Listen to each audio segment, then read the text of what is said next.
سێهەم شەوی ڕەمەزان. بسم الله الرحمن الرحيم. الحمد لله رب العالمين، والصلاة والسلام على سيدنا محمد وعلى آله وصحبه أجمعين. يا ربي خوايا حمد استعيشكي بپایان بۆ تۆ. ئێمەت گەیاندۆتە شەوی سێهەمی مانگی پیرۆزی ڕەمەزان. یا ربی حەمدی تۆ ڕێکبوونیەوێت، سەنای تۆ بەردەوامیەوێت.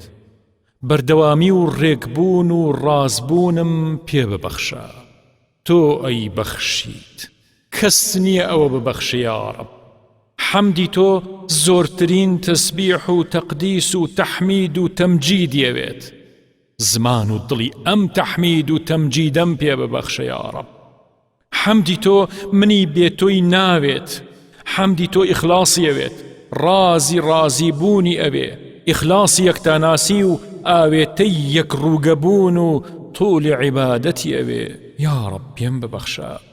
یا ربی تۆ کۆمەکی کەسێ نەویستووە، بەشداری خوایەتیت هەرگیزا و هەرگیز قبوڵ نەبووە.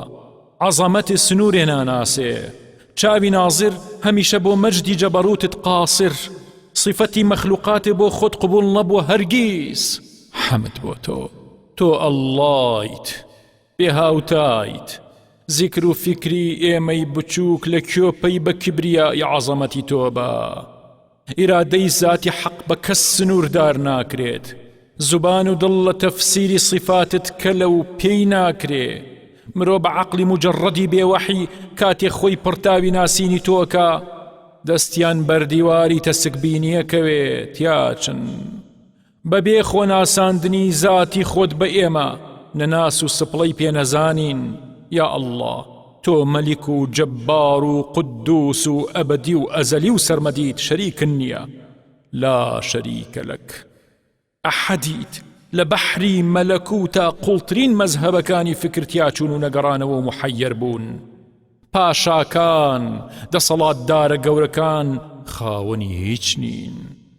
گردنەکان ئەگەر نۆشی شەربەتی زیلەت بۆ تۆ بکەن لە دەرگای عیززەتت ڕوویەکی شکۆداریان پێدەیت.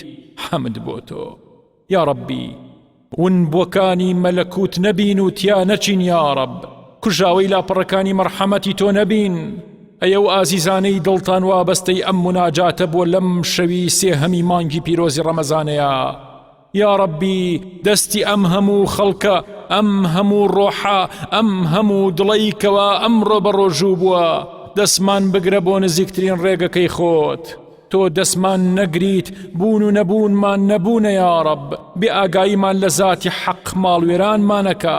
با بە ئاگا بین پێش مردن، دوای مردن بە ئاگایی سوودێکی نییە. پێش لیقای بکەن، پێش پەشیمانی پەشیمان ببنەوە. دەستکاری دڵتان بکەن کە چاک بوو هەمووشت چاکە بێت. چاکبوونی دڵ تەقوا و تەوەکولە بەخوا. چاکبوونی دڵ حەڵال خۆری و پارەی حەڵاڵی ژیرفانەکانتانە. معریفە و قاڵبوونە بە ذکر و فکر و عیبادەتی بۆ خوا بوون. دەیبا بۆ خوا بین، هەر وەک دۆستەکانی خوا بۆ خوا بوون، بە باشتر لە دنیای گەیاندن. ئێوەش لەو ڕێگەیا بن بە باشترەگەن. سەرقاڵی تاعەت و سەبر لەسەر تاعەت بن. ئەو زاتە کارەکانتان مەیسەرەکات. رازی بن بە کارەکانی رازیتانەکە. دۆستانی خوا بەسەر پێچی نەفسیان لە تاعەتی خوا نزیک بوونەوە و نەفسیان ڕام کرد و دەرگای عیبادەتیان بۆ کرایەوە. دەرسی نەفسی خۆتاندا بدەن. دەرسی نەفسم ئەبێت دای بدەم. خۆتی خۆت بکەرە ئامانجی خۆت. خەریکی خۆت بە ماڵ وێران. کەس فریات ناکەوێ. ئەگەر فریای ڕامکردنی نەفسە کەوتیت فریاکەوی، ئەگەر ناکەویت ئەی تا ئەدوو بێدات. ئەگەر نابینای خۆمان بین چۆن فریای نابینای ترەکەوین. ئیشێ بۆ غەیری خوا بێ خەڵکی بۆ لای کێبانەکەی. ئێمە لە خەڵوەتە پێگەین و لە جیلوەتە ونەبین. تەوحید لە ناو دەرگایە بێت و شەریک بۆ خوا لە ژوورەوە. میوانی ئەم ماڵە نیفاقە ئەی هاوار. زوبان بە ئەڵڵا پارا و دڵ بە نەناسین وێران ئەی هاوار. چ گێژاوێکی خنکێنەرە.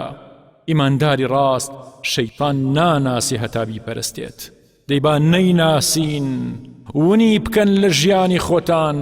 لە خوێنتان دەری بێنن و فڕی بدەن مانگی فرسەتە ڕەنگە فرسەتی مانگێکی ترت نەبێت و سێهەم ڕۆژی ڕەمەزانێکی تر نەبینی تەوبە بکە وما أمروا إلا ليعبدوا الله مخلصين له الدين حنفاء